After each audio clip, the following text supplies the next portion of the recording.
Hello दोस्तों, the Sachin channel में आपका एक बार फिर स्वागत है।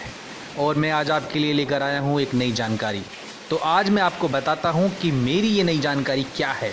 दोस्तों, आपने साइक्लोन्स के बारे में तो कई बार सुना होगा, लेकिन क्या आपने ये सोचा है कि इन समुद्री तूफ़ानों के नाम रखने के पीछे का कारण क्या है?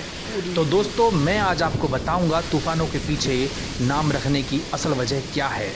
लेकिन दोस्तों, आगे बढ़ने से पहले मेरी आपसे गुजारिश है, आप मेरे चैनल को सब्सक्राइब करें और बेल आइकन को ज़रूर प्रेस करें, जिससे मेरी आने वाली नई वीडियो की जानकारी का नोटिफिकेशन आपको आसानी से मिल सके।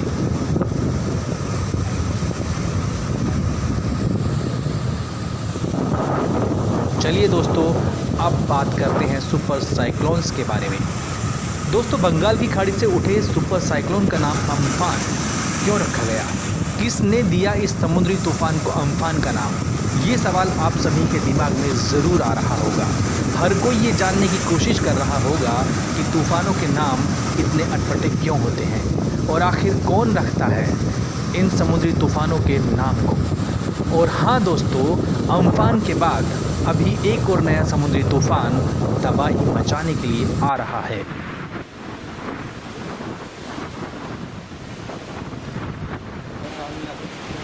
दोस्तों, हाल ही में ओडिशा और पश्चिम बंगाल में एक समुद्री तूफान भारी तबाही मचा चुका है। जी हाँ दोस्तों, इस तूफान का नाम था अम्फान।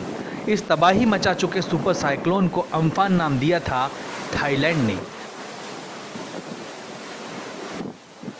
दोस्तों, क्या आप अम्फान का मतलब जानते हैं? अगर नहीं तो मैं आपको बता देता हूँ कि अम्फान का मतलब आकाश होता है।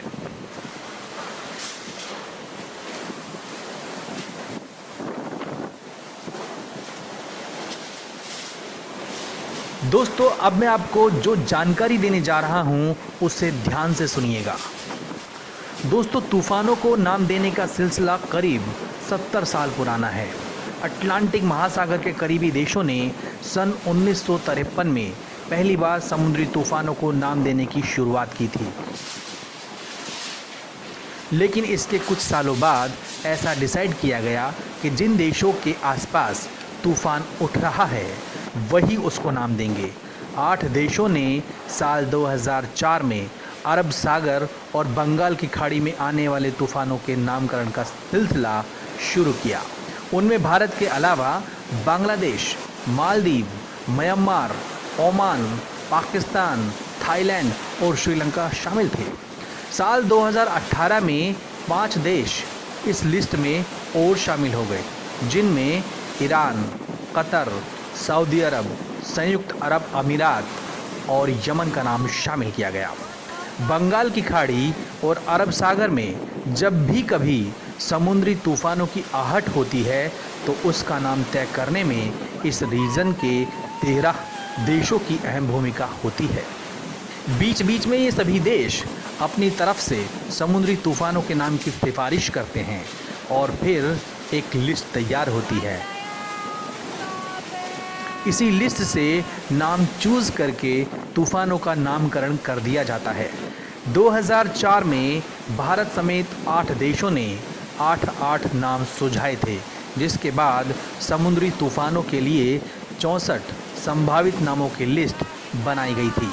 इस लिस्ट में अम्फान आखिरी नाम था, जिसे थाईलैंड की तरफ से सुझाया गया था। पिछले कुछ समय पहले ही बंगाल की खाड़ी और अरब सागर से लगे 13 देशों ने तूफ़ानों के लिए 13 नाम सुझाए हैं। अब भविष्य में जो भी समुद्री तूफ़ान आएंगे उनके नाम इन्हीं 169 नामों की लिस्ट में से बारी बारी से रखे जाएंगे। अब बात करते हैं दोस्तों कि तूफ़ानों का नामकरण क्यों किया जाता है। तो इसकी बड़ी वजह यह है कि तूफ़ान का नाम रखे जाने से लोग चेतावनी को गंभीरता से लेते हैं। तूफ़ान का नाम तय होने से इससे निपटने की तैयारी में मदद मिलती है। साथ ही मीडिया को भी तूफ़ान को लेकर रिपोर्ट करने में आसानी होती है। मतलब साफ है कि समुद्री तूफ़ान का नाम एक सिस्टम के ज़रिए तय होता है और हर नाम के पीछे एक मतलब भी होता है, एक अर्थ भी होता है। कई बार ये नाम बड़े ही आकर्षक होते हैं तो कई बार अटपटे भी होते हैं। पिछले साइक्लोन के बारे में अगर हम बात करें तो कभी हेलन तूफान, नीलोफर तूफान, हुदहुद तूफान, तितली तूफान, अम्फान तूफान ने भारी तबाही मचाई थी। दोस्तों, अम्फान तूफान के जख्म अभी भरे भी नहीं थे कि भारत में एक और तूफान ने दस्तक दे दी है। मौसम विभाग ने कहा है कि 3 जून को तूफान निसर्ग महाराष्ट्र के रायगढ़ ज़िले में हरिहरेश्वर और दमन के बीच उत्तरी महाराष्ट्र और पूर्वी गुजरात के साहिलों को पार करेगा। वैज्ञानिकों के मुताबिक यह गोवा के पणजी से लगभग 370 किलोमीटर दक्षिण पश्चिम में, मुंबई से 690 किलोमीटर दक्षिण दक्षिण पश्चिम और गुजरात के सूरत से 920 किलोमीटर दक्षिण दक्षिण पश्चिम में मौजूद है। उन्होंने बताया कि इसके 2 जून की सुबह तक उत्तर की ओर बढ़ने और फिर उत्तर पूर्व की तरफ बढ़ने के बाद हरिहरेश्वर रायगढ़ महाराष्ट्र और दमन के बीच उत्तर महाराष्ट्र और दक्षिण गुजरात साहिलों के 3 जून की शाम तक या रात तक टकराने का अनुमान है। दोस्तों, ये निसर्ग तूफान अम्फान के बाद एक बार फिर तबाही मचा सकता है। दोस्तों, आपको हमारी ये जानकारी कैसी लगी?